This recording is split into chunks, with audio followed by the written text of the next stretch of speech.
Hey everyone, Rich from Rich TCG Bets. Hope you all are having a great day. We are going to be talking about rotations. And I want to just start off with this. What I'm talking about today is all speculative. I have some data to back it up. But if you didn't know, or even if you do know, Lorcana is such a new game that at the end of the day, we can't use past trends to predict future trends because the game was so different than it was a year ago, and the game being only 3 years old can constantly change. And we've seen that. We've seen the market explode. We've seen new rarities. We've seen so many different elements around the game style that can just have so many different effects on the price of cards, price of booster boxes. But today I want to give you my overall opinion on how and just thoughts on how rotations are going to happen. So let me just take you a step back and talk about what happened last year. So last year, set 9 came out, Fabled. People hated it. But when they announced Fabled coming out, they also, out of nowhere, announced, hey, Fabled is going to be a reprint set, which caught a lot of people off guard. And the reason it was going to be a reprint set was that sets 1 through 4 were going to be getting rotated out, meaning 9 needed to be a reprint set so that we can have a little bit of a not a gap of just like nothingness so that we can continue to play the game how it was. And then going forward, we're going to have more and more rotations, and the Lorcana team in Ravensburger are going to do a better job at making sure that there aren't broken cards or that the game's not stale with upcoming sets. But the point of rotations was you wanted to rotate sets 1 through 4 out, meaning that unless they were reprinted, they weren't going to be playable anymore. And the reasons companies like Pokemon, Magic the Gathering, etc. do this is so that the game doesn't get stale.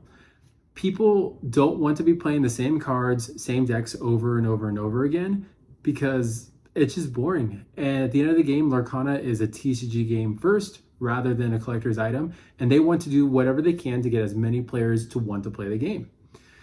So when they announced that rotations were going to happen, I still remember watching the lore talk like a year ago.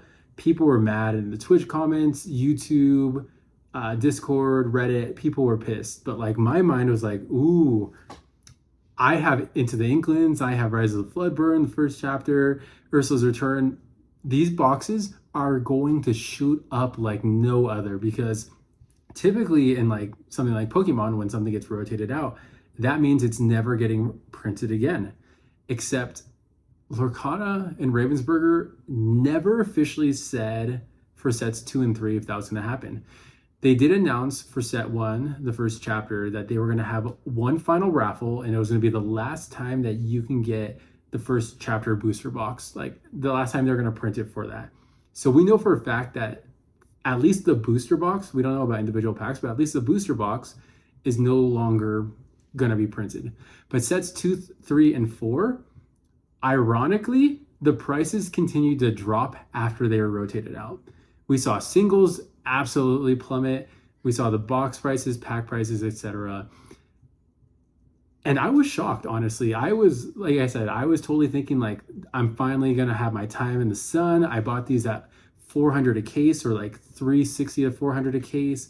They're going to shoot up to like $500, $600. I wasn't expecting anything crazy, but I was like, this is it. Lorcana is going to start to boom. And it did the opposite.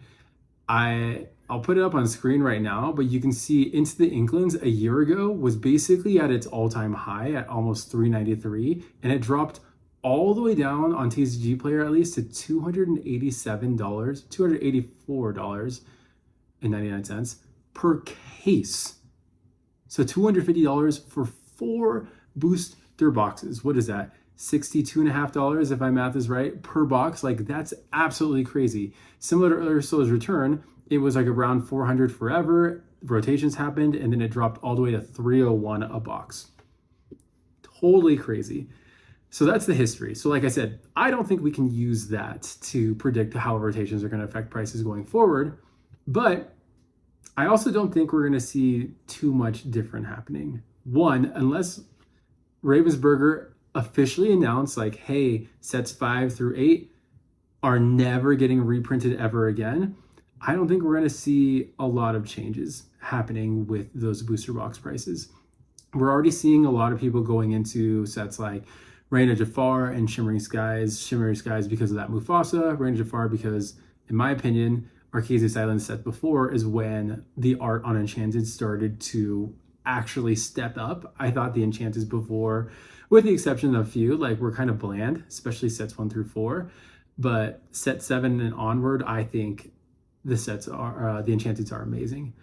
But we still have pretty crappy pull rates in that era, sets 5 through 8.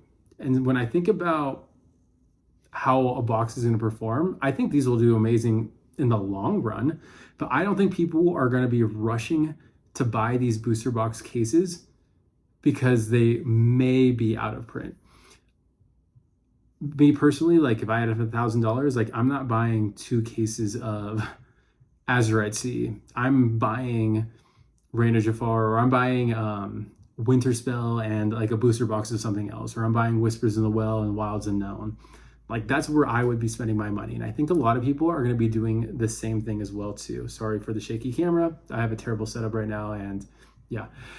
Anyways, but yeah, I don't see it happening like we are used to with other TCGs like Pokemon. I think we're going to have a little bit of a repeat.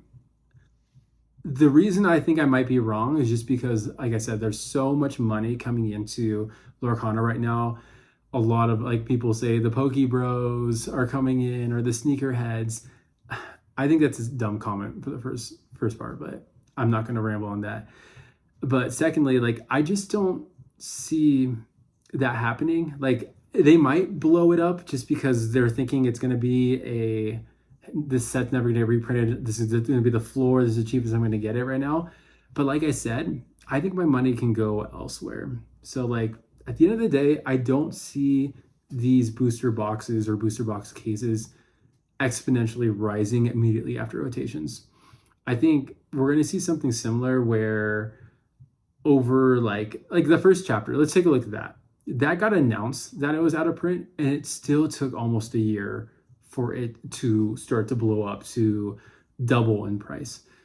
For me, like I can see these cases going from like 400 to 500 or like 400 to 550, but I'm not going to expect a lot of constant growth after the first few months. So if you do want these cases, you do want these booster boxes for your collection or for your investment, definitely get them now, because I think they're only going to go up. I just don't think today's price is tomorrow's discount.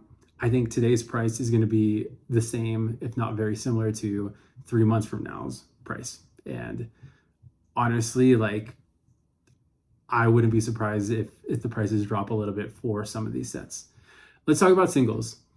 Singles are going to follow a pretty like downward pattern. That's what we saw when the rotations happened the first time. We saw cards like Diablo, which I believe was from Ursula's Return, drop, and like Robin Hood. Those are both very playable cards in sets, but because they were rotated out and did not get a reprint, we saw their enchanted prices basically cut in half, and they've kind of stagnated. I would say up to this point, but like everything has boomed enchanted wise and Lorcana wise over the last month or two. So it's definitely gone up, but we saw a lot of these prices absolutely drop, and we're going to see it similar too. And so there's going to be cards like the dogs, so Lady and the Tramp, that are still going to be super playable in the Infinity format. We're not going to really see them drop. But I'm not going to try to pretend like I know the game really well, or that I can think of a lot of these enchanted right now from sets 5 through 8. But I just don't see them skyrocketing the minute they are quote unquote out of print. Because again, we didn't see it before. 2, they're not going to be playable anymore. And 3, we don't know if reprints are happening or not. Like we have to get out of this mindset that they're going to happen until they happen. Like, yes, it's good to prepare. If you like I said, if you want these sets and you have the money, like go get them. But if you're wanting to get these sets for the sole reason of I gotta get them before they run out, I don't think that's the right mindset. I think you have plenty of time to worry about that. And like I said, your money can go elsewhere for sure. Me personally, I don't own anything sets 2 through 6. So I don't own, 3 through 6. I don't own Into the Inklings, Ursula's Return, Azurite Sea, Arceus Island. Nothing. And I don't really plan on owning any of them unless someone gave me a killer offer, 70% of market, and it was included with something else I was buying or something like that. That's the only way you're going to see me with some of these. And I'll talk about that a little bit more in another video. But again, this is all speculative. I could be absolutely wrong. The minute Attack of the Vine comes out, Ravensburger could put out a post that says, hey, by the way, these are never getting reprinted again. And that totally makes this video redundant. But up until then, I just wanted to give a fair warning that based on some history, and again, we can't really fully trust it because it's such short history, but for those that are new to the hobby, just wanted to give this history that it doesn't do anything to the market prices. And for me personally, sets 9 onward, those are the ones with the iconics. Those are the ones with the epics. Those are the ones that 5 to 10 years from now, if I'm opening Lorcana for fun with my kids, for myself, with my wife, I want to open those sets because I have a much better chance of getting what I want, getting higher rarities, and getting better looking cards. I don't want to open into the Inklands and get those, I gotta catch myself. I'm just gonna say ugly enchanteds. I'm just gonna say it. Ugly enchanteds or Ursula's Return and get freaking location enchanteds. I'm not going to do that. I want the epics. I want the better enchanted pull rates from Wilds Unknown and hopefully Attack of the Vine. I want the iconics. That's what I want to open up in the future. So that's all I got for you. I will see you all in the next video.